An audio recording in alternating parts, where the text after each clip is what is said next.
there. I'm just going to get clear of this road.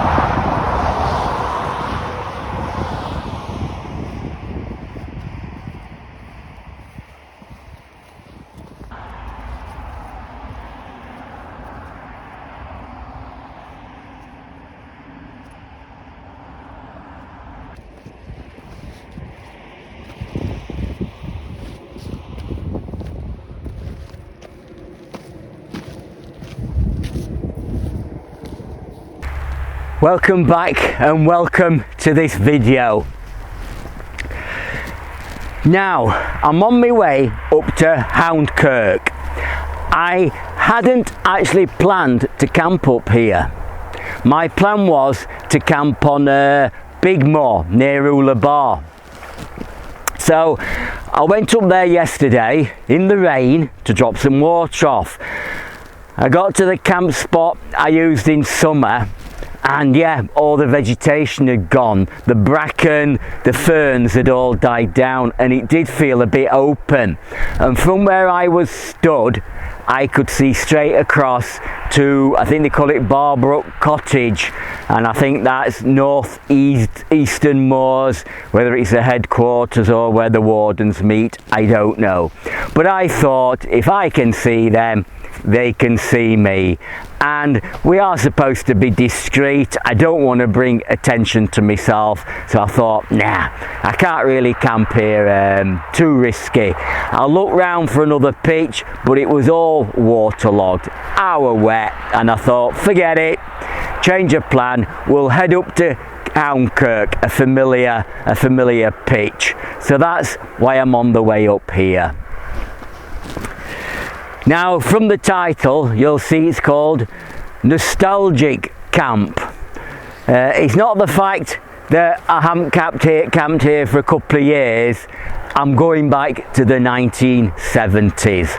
So I'll tell you more about it when we've got the climbing out the way. I'll see you in a little bit.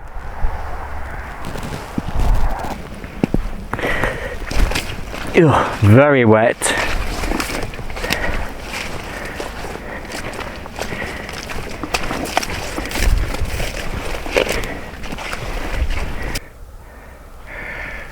Just having a 5 minutes rest in the evening sunshine, or should I say afternoon sunshine. Now, about this nostalgia camp, as you can gather, it's looking back to times when I was younger. I like looking back, probably because I've a lot more to look back at than I have going forward. But it is nice to go back to the old days occasionally. We're actually going back to the 1970s, when I was a lot younger and had just started wild camping. Now, those days were probably a lot easier. We had less choice. Pubs just served drinks, so you went for a drink of beer. Restaurants were far and far between. You were lucky to find anywhere to eat. But there was one place that was very popular in the 70s if you wanted to treat yourself, and that was a Burney Inn, or a Burney Steakhouse. This was for a special occasion. So I thought what I'd do is, it's a nostalgic camp, I'm going to try and cook a meal that we would have had in the early 1970s. It is a classic Burney Inn meal, and it's a prawn cocktail, steak and chips, and Black Forest Gateau. So that's what I'm going to attempt to cook tonight. I like a challenge. And as it is like a 1970s camp, I thought I would bring my 1970s tent. So I brought my Field and Trek Trailmaker tent, probably nearly 50 years old and going strong. It comes out every couple of years when I'm feeling nostalgic. Anyway, we've not too far to go, so we'll make our way over this last bit and get down to the campsite. I'll catch up with you in a bit. Oh.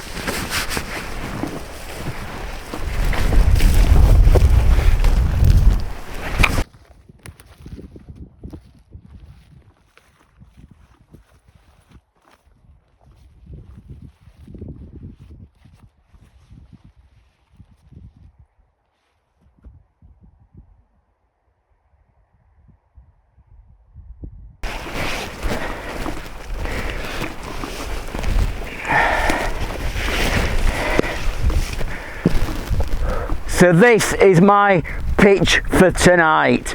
As you can see, commanding great views over Sheffield. We've probably got about an hour of daylight. I can see the sun is dropping, but it'll give me a chance to get my Field and Trailmaker tent pitched and hopefully just tell you a little about it. It is a very old design, but I just love this tent. So yeah, we'll get on, get it pitched, get everything moved in, and I'll give you a little tour of the tent. But look at that view. Wow.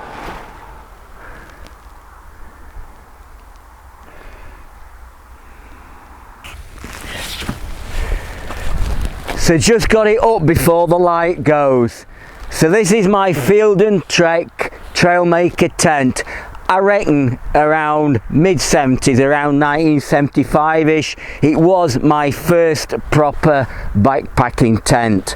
Made of PU nylon, it's got a cotton inner, and it weighs in, I weighed it this morning, 3.2 kilograms, which is about £7, and for the time, 70s, that was classed as lightweight. One thing, well, you'll see it's a classic sloping ridge. You have to think this tent was made really before they thought of flexible poles. So it's got the A-frame here, but these are 18mm aluminium poles, straight poles. They hadn't sort of developed flexible poles for tents then, so to get the space you put an A-frame in, and that gave you more room with a single pole at the back. This bit here that terminates all the poles, the A-poles, is made of plastic. I did worry about it, but 50 years later it's still okay. I did think if it broke I'll make an aluminium one. A little tag there, Dickinson, Saturday 27th of October 2007. Probably camping one of my children then, wherever it was. But yeah, I think the design for me is fantastic. I've got loads of room in there. It's a true two-person tent. Myself and my wife have slept in there early days. You could get a double airbed in, so I've got loads of room. But my favourite part about it, and the design in its whole, is this porch. What other tent has a porch that size? I know when I moved on, the next tent I got was a Hilleberg Nallo 2GT, I believe it was called, and that had got quite a big porch to it, because I enjoy cooking. My Sulu's great, but it ain't got a big cooking area. But we've got a challenging meal tonight, so I thought, yeah, nostalgic camp, nostalgic tent, and nostalgic meal. But it is a bit bigger when I've had my Sulu here, and once I got it out the bag I thought, Christ, it is a bit bigger. It's starting to fill the space up and that. But yeah, it should be okay. I'm looking forward to a comfortable night in it. As you can see from the sky, clear as a bell, and that looks like a very cold sky, so might even get a bit of frost on it. I have used it in the snow before. It is classed as 4-season. It'll shed snow, and it's pegged right down to the ground, so it was always known as a 4-season tent. After this, I suppose, Saunders tents came in, Saunders Space Packer, and they'd got the flexible poles, gave you a lot more room, and that was, what, late 70s, and then every tent we've really had since then has got flexible poles, and that was obviously the way forward. But I just love using this tent every so often. Well, it's getting a bit chilly out here. I've got all my gear in, but I haven't got me bed and that set up, so I'm going to get on, get it all set up. I'll see you in a little bit, and I think we'll be cooking in the dark then. See you in a bit.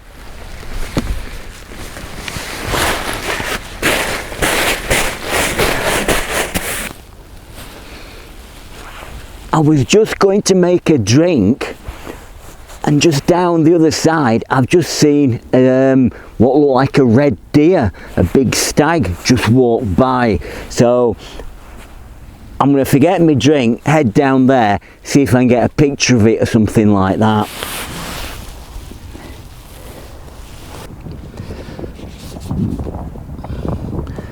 That's a red deer, stag and a couple of does. Now, I did have an unpleasant encounter with a cow earlier this year, so I'm keeping my distance. Not that I could get much closer, I don't think. I don't want the stag thinking he has to prove himself in front of his two ladies.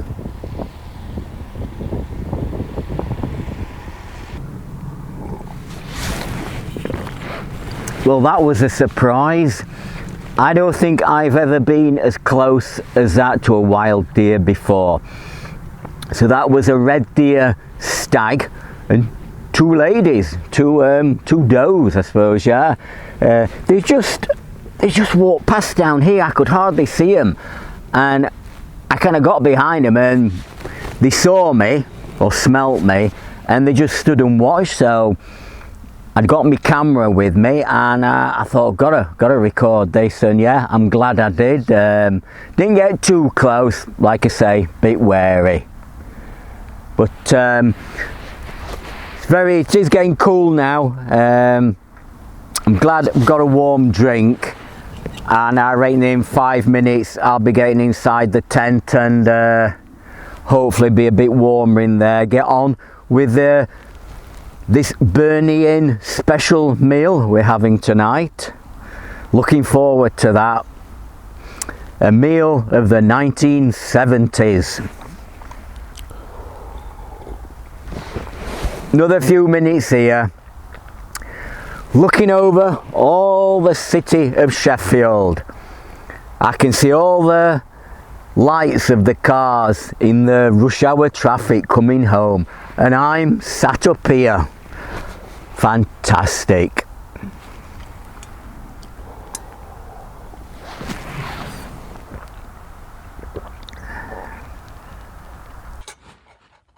Just about to start our 1970s meal that you would get from a Burnie Inn, and the starter could be a soup, or the one we're going to do tonight is a prawn cocktail.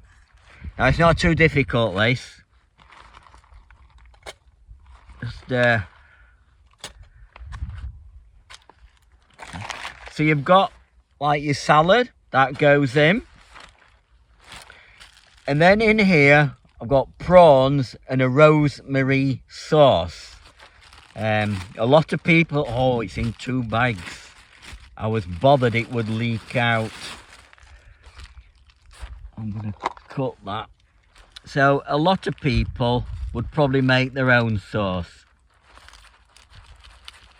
I'm afraid I have gone for the easy option and got it out of a jar. Just get all those prawns out.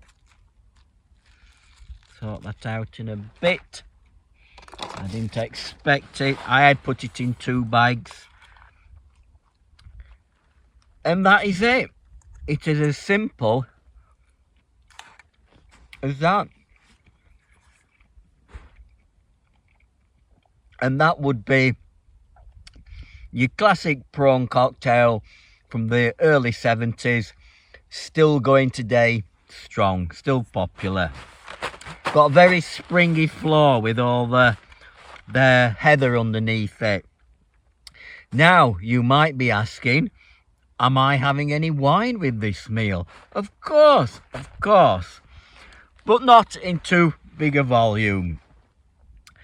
2 days ago I had my little trip in Alicante, and yeah, I might have done a little bit too much wine, and that it was difficult to resist. And yeah, I don't really want any wine. I had bought a bottle of wine. I bought a bottle of Liebfrau milk, which is the wine of the era. I don't know if people realise that translates to Our Lady's milk. I'm not sure if that might not be allowed now, but anyway, they're still selling Liebfrau milk, and I did buy a bottle, but I didn't fancy drinking a bottle of wine, not after Alicante. So I've gone for a smaller option, but it is a wine of the day, Matthias Rosé, again still going strong today. So it is only a small bottle, and I'm going to save it for the main meal a bit later. Other wines I could think of that we might have had was Bull's Blood. That was the Hungarian one. I couldn't find that. There's a Asti Spumante, or Nasty Asti as we used to call it. I did find some of that, but it looked a bit more upmarket. And then just general German hocks and that. Oh yeah, Blue Nun. I had got a bottle of that a while ago, and I tried it, and it were horrible. So I thought, I'm not bringing that. Matthias, bit rosy like, and I quite like that, so we'll have that with the main meal. But yeah, so that is it. Prawn cocktail to start with.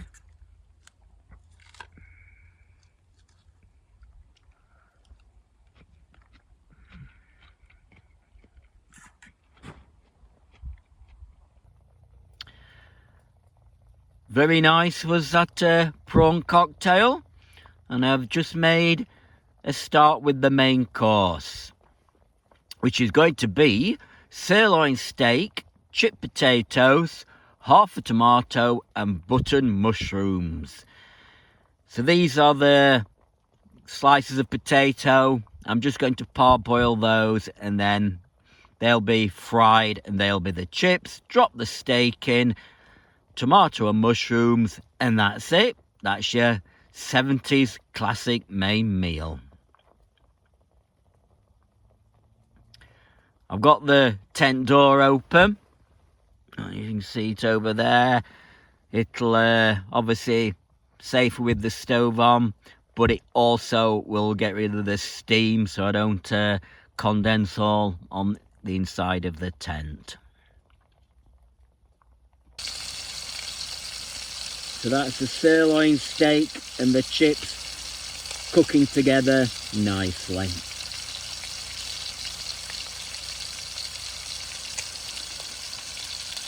So for the last bit, a couple of bits of tomato.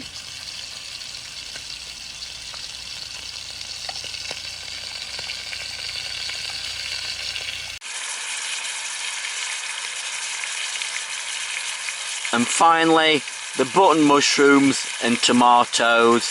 That'll complete the meal. Just a matter of warming them through, really.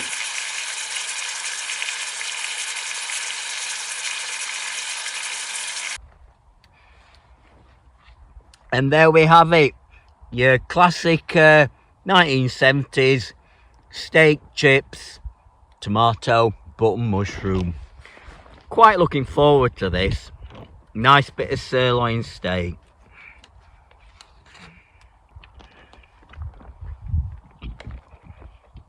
Very nice, very nice. We mustn't forget the wine. Matthias. Right.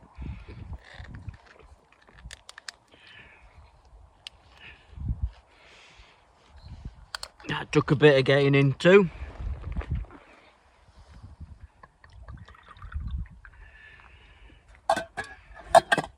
Oops. Anyway, cheers then. Here's to the 1970s.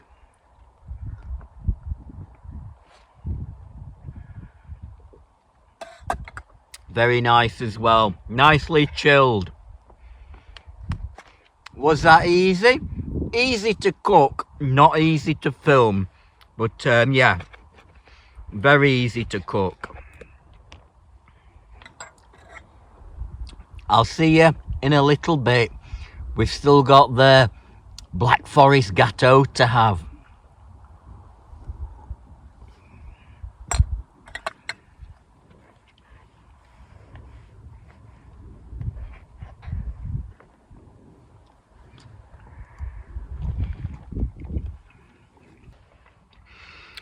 And then finally, to finish your Burnley Inn meal in the 70s, you'd most likely finish with a Black Forest Gâteau. Now, you may wonder, did I make this myself? Well, the answer is no, I didn't make it myself, but I had to prepare it for camp last night, as you can see from this photograph. It wasn't easy sewing a whole Black Forest Gâteau into 4 pieces, but I managed it.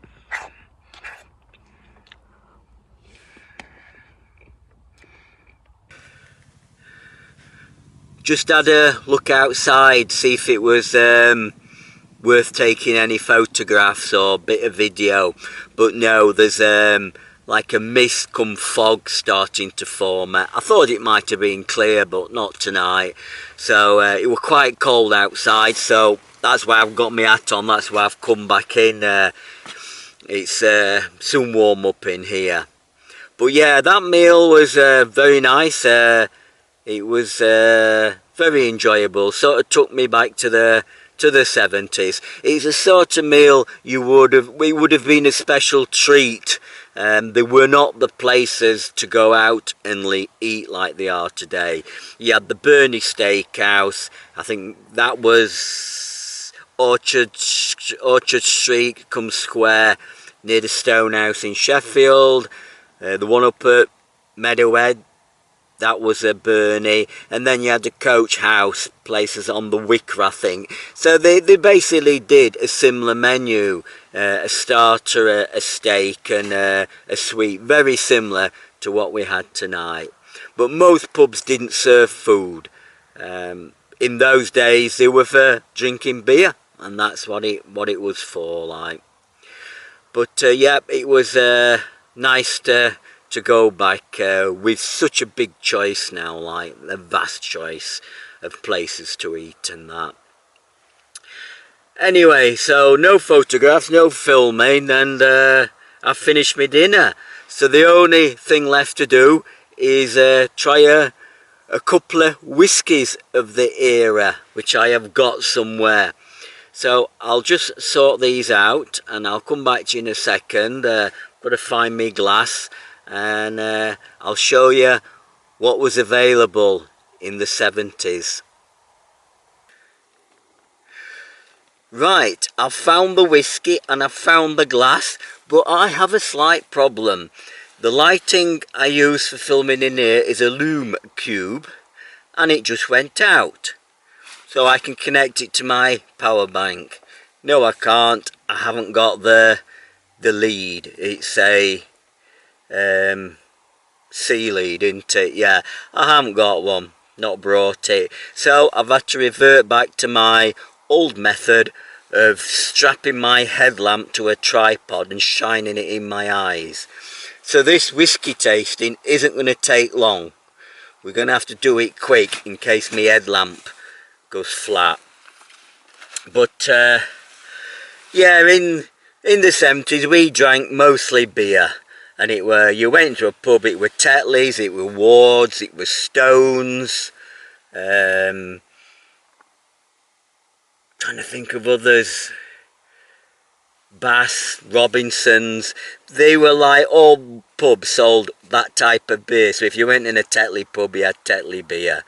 But that's all we knew. It was about 12p a pint, say something like that, in 71, 72, so yeah, pretty cheap.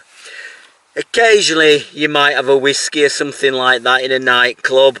if you ask for a whiskey over the bar, probably one they would give you would be something like that, and that's Johnnie Walker Red Label, a blended whiskey made up of I don't know how many different types, but that's what you would be served. So let me get myself sorted. It's my glass. Oh dear.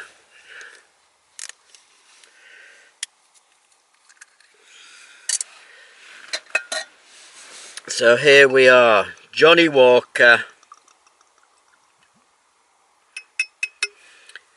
Red Label.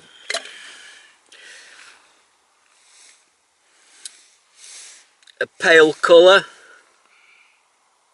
I can smell I can smell the whiskey. Christ, it smells like going to a party or something like that. The smell of it.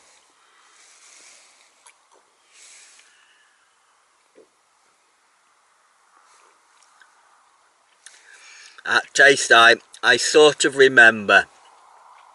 It's a bit, if I could say, a bit harsh.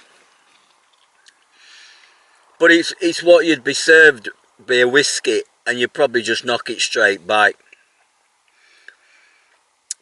Probably a little bit peppery, and you can taste the alcohol in it.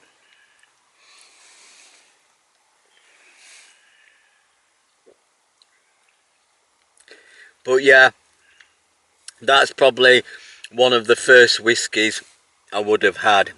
I told you it weren't going to last long. And out of interest, that is a sort of glass they would serve you whiskey in. It wasn't like a nosing type glass that I've been using. It was like a little wine glass like that. Now the other common one you often got over the bar was Bell's. That's been going for I don't know how long. Oh, I can't open them. Let me do my teeth any good, that. So Bell's whiskey. Again, you could probably have a choice. You could say, you say, can I have a whiskey? And they'd offer you probably two or three whiskies. But Bell's was a very common one.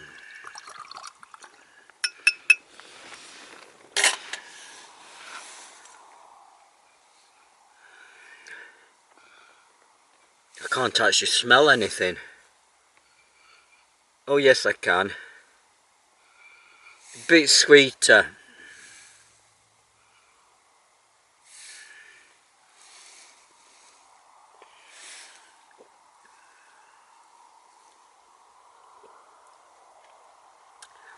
Yeah, a sweeter taste there, yeah. The Johnnie Walker Red Label seemed a bit harsh. This does seem a bit sweeter and a bit milder. Look, I haven't got much light left.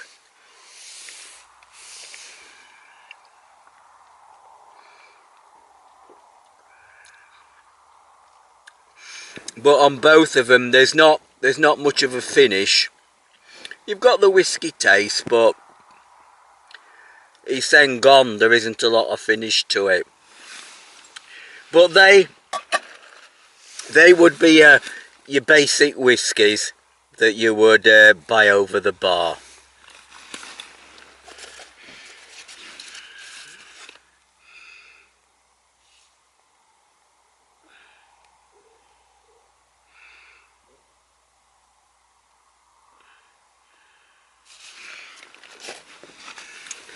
Now, if you were a bit choosy, a bit of a connoisseur in those days, and you just didn't want a blended whiskey, you might go for something like that.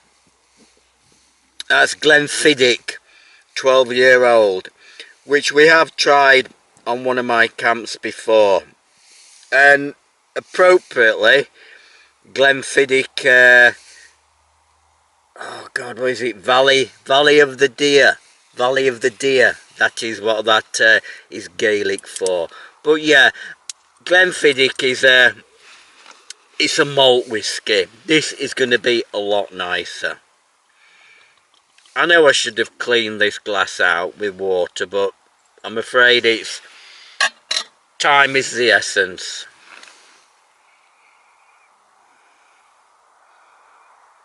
There's not too much of a nose to it. That's possibly me. I've probably had a bit of cold or something.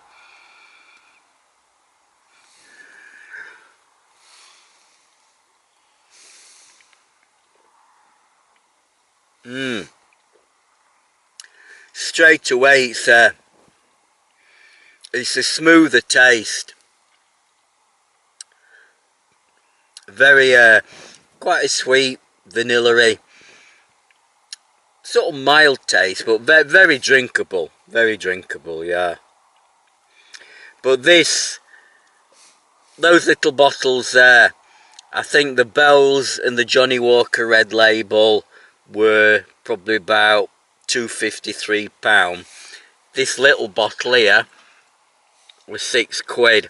So you can see it has been stored by the distillery for 12 years. They've looked after it for 12 years before actually selling it you. But it is a lot nicer whiskey. I think in the 70s and 80s it was one of the most popular whiskies, Glenfiddich, and it's still popular today. I think William Grant, they actually own the distillery. But yeah, and there's a nice toffee taste to it, yeah, and it lingers. It's got a nice finish to it.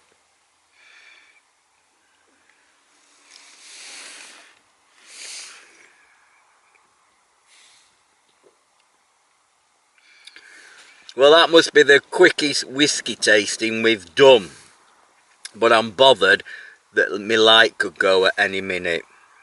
But oh yeah, there's a nice finish there. The other two, you had the taste of whiskey and then it had gone. That Glenfiddich just lingers. There's such a nice finish to it, like a toffee vanilla. Oh, it's very nice. I shall go to sleep with the taste of Glenfiddich. Well, that's everything gone. I know it was very quick and rushed, but it's rather than bump, the lights going out. So there's not much more I can do now. I'm going to lose my lights in a bit, so I think it's time for me probably to snuggle down and probably get a little bit of sleep. I've got my radio to listen to, and luckily I've got the right lead to charge my phone up. So I've got a battery pack and I can charge my phone, but I can't charge any of my lighting. There's so many bits that you have to bring, and just one little item can mess you up a little bit. Normally it's a bread lead and I can just clip the battery back to the light and run the light for as long as I want, but I'll remember it next time. Anyway, it's nice talking to you, nice sharing a little bit of whiskey even for a short period. I'll say good night and I'll see you in the morning. Night then. I just popped out before going to bed and the sky's cleared. I got a couple of photos. The city lights, they don't look as bright as usual. Probably still is a bit of mist down there. Anyway, I'll see you in the morning.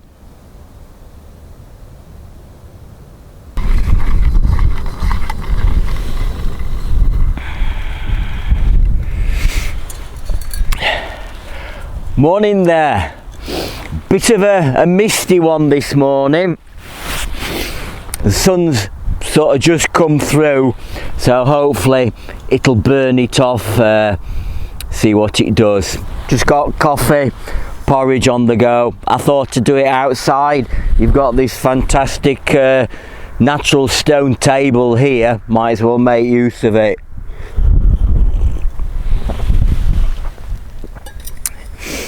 got a bit of a misty sunrise, as you can see. It's like a thick bank of cloud all over, so it took a while for the sun to actually break through, and then it was a bit hazy.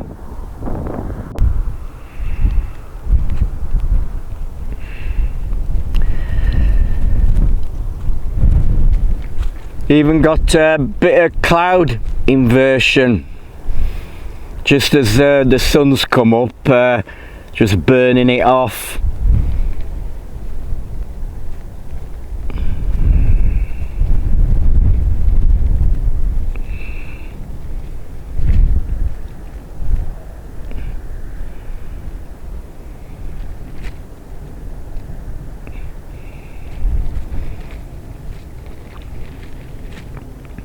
I dare say that will have gone in a few minutes.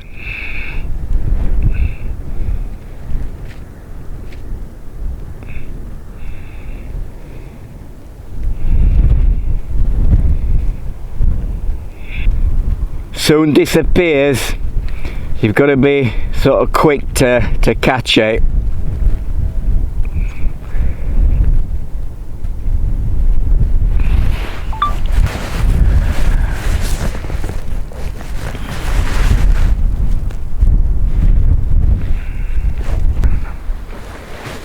Turned out very nice now with that sunshine, burnt that little bit of mist off.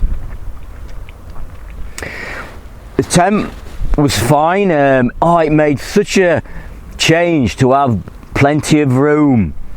All my tents I tend to use are, call it, one-man tents, and especially in winter with your additional kit in the Sulu, there's not a lot of room to put stuff.